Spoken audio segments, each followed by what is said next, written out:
Hotel के एक कमरे से काफी तेज चीखने और रोने की आवाजें आ रही थी। जैसे ही होटल स्टाफ ने इन आवाजों को सुना तो मैनेजर और वहां मौजूद कई लोग काफी तेजी के साथ उस कमरे की तरफ गए। कमरे के अंदर जाके देखा तो कमरा अंदर से लॉक था, लेकिन काफी ज्यादा चिल्लाने और रोने की आवाजें आ रही थी। इसीलिए मैनेजर ने अपनी सेकंड चाबी से उस डोर को अनलॉक किया और जैसे ही कमरे के अंदर एंट्री की तो वहां के मंजर को देखकर उनके होश उड़ गए, क्योंकि कमरे के अंदर एक महिला थी, एक पुरुष था। दोनों ही आपत्तिजनक हालत में थे। महिला के हाथ से काफी तेजी के साथ खून बह रहा था और महिला के प्राइवेट पार्ट से काफी तेजी के साथ खून निकल रहा था कि मानो काफी तेज धारा बह रही थी। चारों तरफ कमरे में खून ही खून नजर आ रहा था और वो महिला काफी जोर जोर से चिल्ला रही थी। जिसने भी इस मंजर को देखा उसके पैरों तले जमीन निकल गई।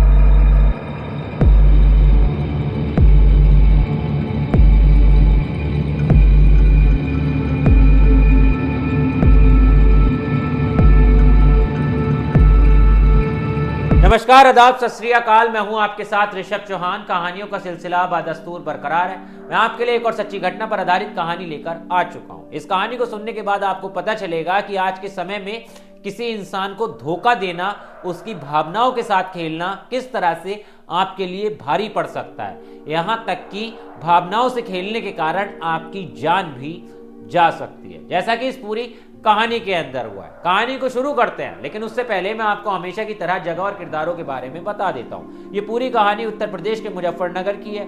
22 दिसंबर की ये पूरी घटना है। इसके अंदर जो पहला किरदार है उसका नाम है एहतिशाम उर्फ बबलू, जिसकी उम्र तकरीबन 21 साल है। इस कहानी के अंदर दूसरा किरदार है, वो एक लड़की है जिसकी उम्र तकरीबन 22 साल है। अब बबलू और ये लड़की दोनों आपस में प्यार किया करते हैं और ये कहानी शुरू होती है तकरीबन आज से 8 साल पहले। दोनों एक ही गांव के रहने वाले होते हैं, एक ही गली के रहने वाले होते हैं और दोनों की आज से 8 साल पहले मुलाकात होती है। दोनों साथ में बड़े होते हैं, एक दूसरे को काफी ज्यादा पसंद करना शुरू करते हैं। पहले दोस्ती होती है, फिर प्यार होता है, फिर उसके बाद ये रिश्ता काफी ज्यादा आगे तक बढ़ जाता है। दोनों साथ में बड़े हो रहे होते हैं और वो लड़की बबलू को काफी ज्यादा प्यार करने लगती है। बबलू भी उससे उस वक्त कहता है कि मैं तुमसे प्यार करता हूं, उसे कई सपने दिखाता है, यहां तक कि उससे शादी करने तक की बातें कहता है। देखते देखते समय गुजरने लगता है और ये रिश्ता दोनों परिवार वालों के बीच में आ जाता है। दोनों परिवार के लोगों को पता चल जाता है कि उनका बेटा और उनकी बेटी,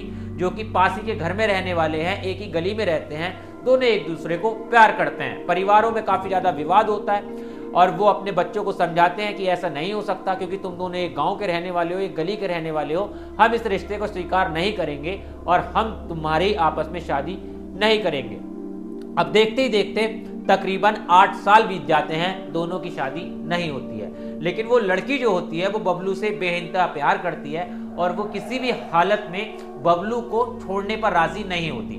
बबलू भी उसे कई बार समझाता है, कहता है कि अब तुम मेरी बात मान जाओ, अब हम दोनों का एक दूसरे से अलग होना ही ठीक है, हम दोनों एक दूसरे के साथ नहीं रह सकते, हमारे परिवार वाले एग्री नहीं होंगे। लेकिन लड़की के सिर पर प्यार का भूत सवार था, वो बबलू से अलग ही नहीं होना चाहती थी। अब बबलू की उम्र जब तकरीबन 21 साल हो जाती है तो उसके परिवार वाले सोचते हैं क्यों ना इसकी शादी अब किसी लड़की से कराई जाए। मेरठ के एक कस्बे में रिश्ता देखा जाता है, वहां एक लड़की उसके परिवार वालों को पसंद आती है और वो बबलू से उस लड़की का रिश्ता फिक्स कर देते हैं। अब लड़की से जब रिश्ता फिक्स हो जाता है तो बबलू उस लड़की से बातचीत करना शुरू कर देता है और जो उसकी पहली प्रेमिका होती है उसे इग्नोर करने लगता है। अब गांव का मामला होता है तो कहीं ना कहीं से उसकी प्रेमिका को यह बात पता चल जाती है कि उसके प्रेमी यानी बबलू का रिश्ता मेरठ के एक कस्बे से लग चुका है और जल्दी उसकी शादी होने वाली है। वो बबलू से कई बार बात करने की कोशिश करती है, लेकिन बबलू उसे इग्नोर करता है, क्योंकि बबलू पूरा मन बना चुका था कि जब घर वाले शादी नहीं करेंगे तो फिर क्यों ना इससे अब दूरी ही बनाई जाए। खैर, धीरे धीरे कुछ समय निकलता है, वो किसी भी तरह से बबलू से बात कर लेती है और कहती है कि मैं तुमसे आखिरी बार मुलाकात करना चाहती हूँ, मैं आखिरी बार तुम्हारे साथ कुछ लम्हों को जीना चाहती हूँ। इस तरह की वो बातें कहती है और कहती है कि हम मुजफ्फरनगर में मिलेंगे और तुम इस दिन मिलने आ जाता।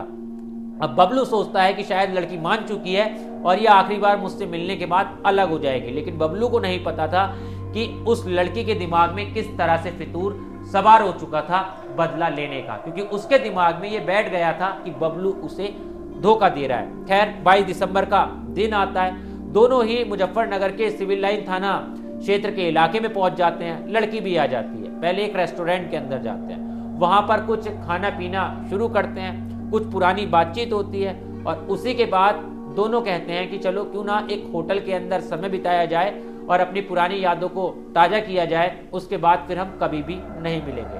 अब बबलू वहीं मुजफ्फरनगर के सिविल लाइन थाना क्षेत्र के इलाके में एक होटल लेता है। दोनों कमरे के अंदर जाते हैं और कमरे में जाने के बाद दोनों शारीरिक संबंध बनाना शुरू करते हैं। दोनों काफी देर उस होटल के कमरे के अंदर रुकते हैं और उस वक्त उनके बीच शारीरिक संबंध बन रहे होते हैं। लेकिन इसी बीच वो लड़की शारीरिक संबंध बनाते बनाते बबलू से उसकी शादी का जिक्र छेड़ देती है। वो कहती है कि तुम मेरे साथ गलत कर रहे हो, तुम मेरे साथ 8 साल से रिलेशन में हो, तुम मुझसे 8 साल से प्यार करते हो, मैं तुम्हारे बिना नहीं रह सकती हूँ, तो तुम दूसरी लड़की से शादी कैसे कर सकते हो। सीधे सीधे बबलू उससे कहता है कि मैं तुमसे शादी नहीं कर पाऊंगा, अब जो हो रहा है सो हो रहा है, इसके बाद हम कभी भी नहीं मिलेंगे। अब यही बात वो जैसे ही सुनती है काफी ज्यादा गुस्से में हो जाती है। उसके दिमाग पर एक तरह से खून सवार हो जाता है। वो तुरंत एक धारदार हथियार लेती है और सीधे बबलू के ऊपर हमला कर देती है और वो हथियार उसके प्राइवेट पार्ट पर लग जाता है, जिससे बबलू का प्राइवेट पार्ट कट जाता है। काफी तेजी के साथ खून निकलने लगता है। दोनों में हाथापाई भी हो जाती है, जिस दौरान उस लड़की के हाथ पर भी वो धारदार हथियार लग जाता है, तो उसके हाथ से भी काफी तेजी के साथ खून बहने लगता है।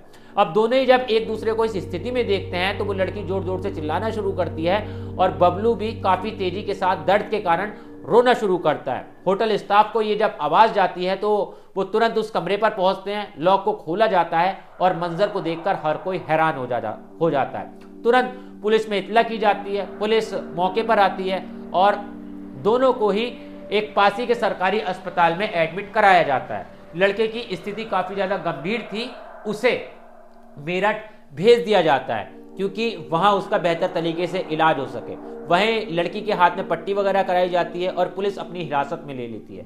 उससे वो हथियार भी बरामद करती है और पूछताछ करती है तो ये कि आखिर तूने ऐसे का, और उससे पूछताछ करती है, पूछती है कि बताओ कि आखिर तुमने ऐसा क्यों किया। तो फिर वो लड़की बताती है पूरी कहानी कि ये लड़का मुझसे 8 साल से प्रेम करता था, हम दोनों 8 साल से रिश्ते में थे, दोनों का रिश्ता काफी ज्यादा आगे बढ़ चुका था, लेकिन 8 साल के बाद अब ये मुझसे शादी करने से इनकार कर रहा था और इसके परिवार वालों ने दूसरी जगह शादी कर दी थी। इसीलिए मुझसे ये सब कुछ बर्दाश्त नहीं हुआ और मैंने इसका प्राइवेट पार्ट काट दिया। अब जैसी पुलिस की बात पता चली, पुलिस भी हैरान और दंग रह गई। खैर लड़की को गिरफ्तार कर लिया है और इस पूरे मामले के अंदर अब जांच पड़ताल चल रही है। खैर ये कहानी आपके सामने इसीलिए लाना जरूरी था कि आज के समय में लोग प्यार तो करते हैं लेकिन उस रिश्ते को निभा नहीं पाते।